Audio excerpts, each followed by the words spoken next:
Había una vez en Verona dos grandes familias llamadas Montesco y Capuleto. Ambas eran ricas y podría suponerse que en la mayoría de los casos eran tan sensatas como cualquier otra gente adinerada. Pero en Ulgo eran extremadamente insensatas. Había una viejísima disputa entre las dos familias y en lugar de resolverla como personas razonables, no permitieron que se extinguiera. Así que un Montesco no hablaría con un Capuleto si se encontraran en la calle, ni un Capuleto con un Montesco. O si lo hacían, era para decirse insultos, que a menudo terminaban en una pelea. Y sus parientes y sirvientes eran igual de necios, de modo que las peleas callejeras, los duelos y otras incomodidades de ese tipo surgían continuamente de la disputa entre los Montesco y los Capuleto. Ahora bien, el señor Capuleto, la cabeza de familia, dio una fiesta, una gran cena y un baile, y era tan hospitalario que dijo que cualquiera podía asistir, excepto, por supuesto, los Montesco. Pero había un joven Montesco llamado Romeo, que deseaba mucho estar allí, porque Rosalina, la dama que amaba, había sido invitada. Esta dama nunca había sido amable con él y no tenía ninguna razón para amarla, pero el caso era que quería amar a alguien, y como no había encontrado a la dama adecuada, se vio obligado a amar a la equivocada. Así que se presentó en la gran fiesta de los Capuleto con sus amigos Mercucio y Benvolio. El viejo Capuleto los recibió a él y a sus amigos con mucha amabilidad, y el joven Romeo se movía entre la multitud de gente cortesana vestida con terciopelos y satenes, los hombres con empuñaduras de espada atestadas de joyas y collares, y las damas con brillantes gemas en el pecho y los brazos, y piedras preciosas engarzadas en sus brillantes cinturones. Romeo también iba en su mejor atuendo, y aunque llevaba una máscara negra sobre los ojos y la nariz, todos podían ver por su boca y su cabello y por la forma en que llevaba la cabeza, que era 12 veces más apuesto que cualquier otro en la sala. En medio de los bailarines vio a una dama tan hermosa y tan adorable que desde ese momento nunca más volvió a pensar en aquella Rosalina a quien creía amar. Y miró a esta otra bella dama mientras se movía en la danza con su satén blanco y perlas, y todo el mundo le pareció vano y sin valor comparado con ella. Y estaba diciendo esto, o algo parecido, cuando Teobaldo, el sobrino de Lady Capuleto, al escuchar su voz lo reconoció como Romeo. Teobaldo, muy enfadado, fue de inmediato a su tío y le dijo cómo un Montesco había llegado sin invitación a la fiesta. Pero el viejo Capuleto era demasiado caballero como para ser descortés con cualquier hombre bajo su propio techo, y le ordenó a Teobaldo que se callara. Pero este joven solo esperaba una oportunidad para pelear con Romeo. Mientras tanto, Romeo se dirigió a la bella dama y le dijo con dulces palabras que la amaba y la besó. Justo entonces su madre la llamó, y entonces Romeo descubrió que la dama en quien había puesto las esperanzas de su corazón era Julieta, la hija de Lord Capuleto, su jurado enemigo. Así que se fue, realmente afligido, pero amándola igual.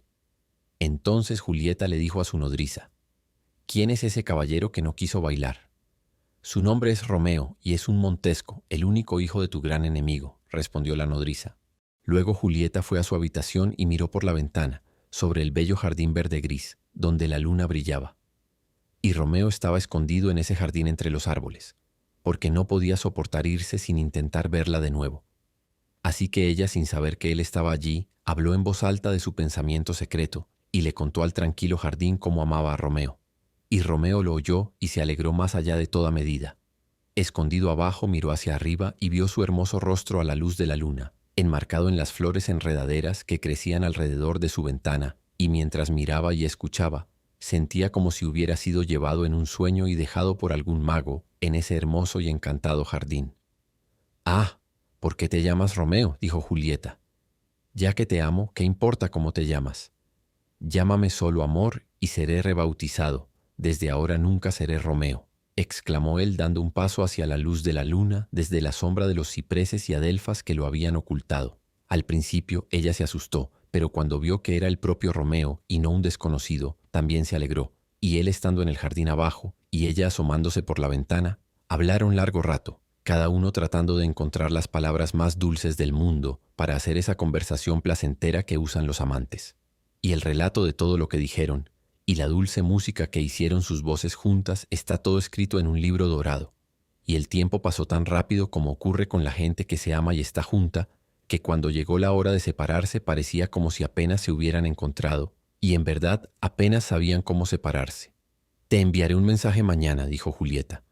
Y así al final con demora y anhelo se despidieron. Julieta se fue a su habitación y una cortina oscura ocultó su brillante ventana. Romeo se fue a través del tranquilo y húmedo jardín como un hombre en un sueño. A la mañana siguiente, muy temprano, Romeo fue a ver al fraile Lorenzo, un sacerdote, y contándole toda la historia, le suplicó que lo casara con Julieta sin demora.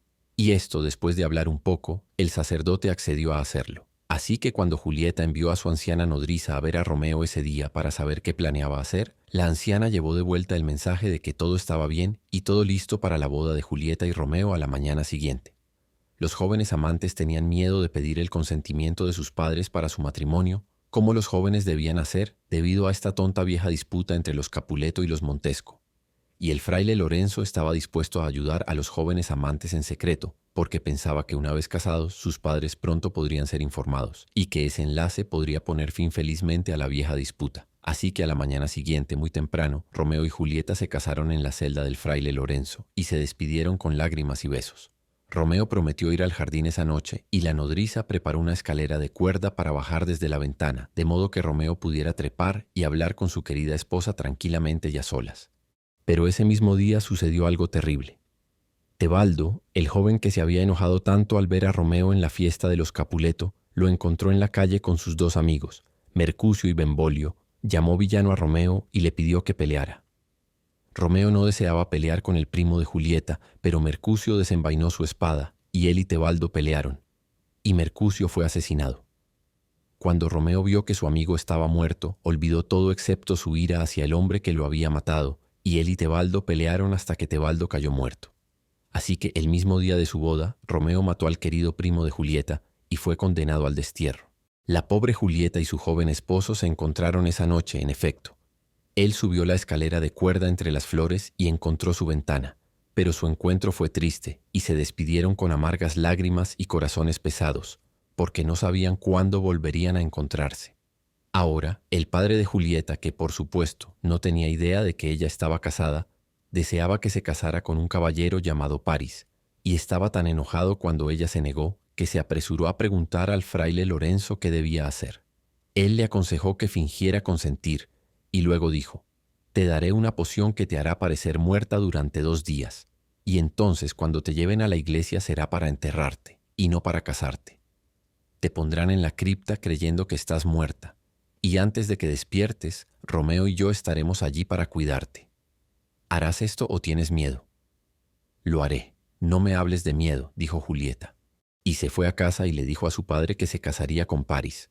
Si hubiera hablado con franqueza y le hubiera dicho la verdad a su padre, bueno, entonces esta habría sido una historia diferente. El señor Capuleto estaba muy complacido de salirse con la suya y comenzó a invitar a sus amigos y a preparar el banquete de bodas. Todos se quedaron despiertos toda la noche, porque había mucho por hacer y muy poco tiempo para hacerlo. El señor Capuleto estaba ansioso por casar a Julieta porque veía que estaba muy infeliz. Por supuesto, ella realmente se preocupaba por su esposo Romeo, pero su padre pensaba que estaba afligida por la muerte de su primo Tebaldo y creía que el matrimonio le daría algo más en qué pensar. Temprano en la mañana, la nodriza vino a despertar a Julieta y a vestirla para su boda. Pero ella no despertaba, y al final la nodriza gritó de repente: «¡Ay, ay! ¡Ayuda, ayuda! Mi señorita está muerta. ¡Oh, qué día tan triste en el que nací!».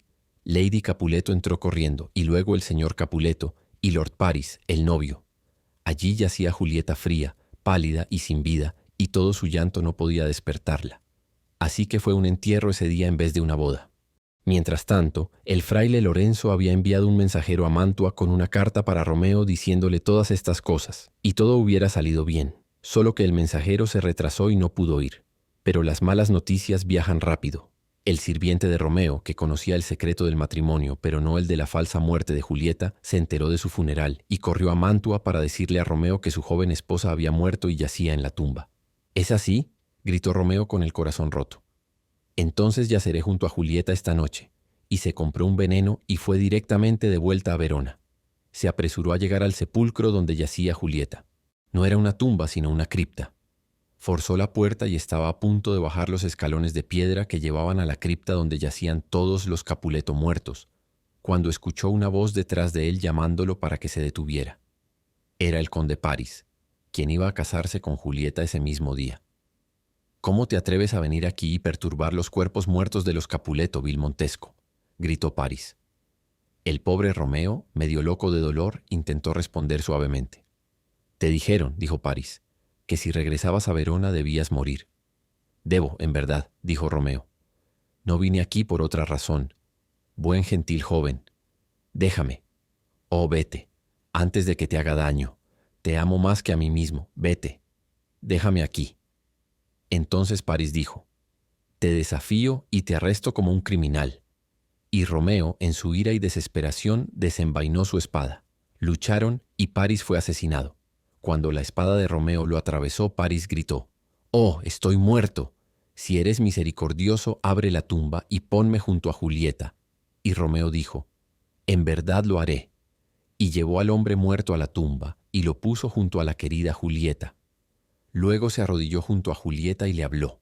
La sostuvo en sus brazos y besó sus labios fríos, creyendo que ella estaba muerta, mientras en todo momento ella se iba acercando cada vez más al momento de despertar.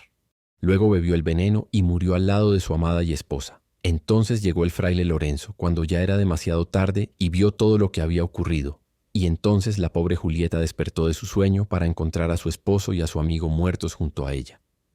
El ruido de la pelea había atraído a otras personas al lugar también, y el fraile Lorenzo, al oírlos, huyó, y Julieta se quedó sola. Vio la copa que había contenido el veneno, y entendió cómo había sucedido todo. Y como no quedaba veneno para ella, tomó la daga de su Romeo y se la clavó en el corazón, y así, cayendo con su cabeza sobre el pecho de su Romeo, murió. Y aquí termina la historia de estos fieles y más desdichados amantes. Y cuando los ancianos supieron por el fraile Lorenzo todo lo que había sucedido, se afligieron enormemente, y al ver todo el daño que había causado su malvada disputa, se arrepintieron de ella, y sobre los cuerpos de sus hijos muertos estrecharon sus manos al fin en amistad y perdón.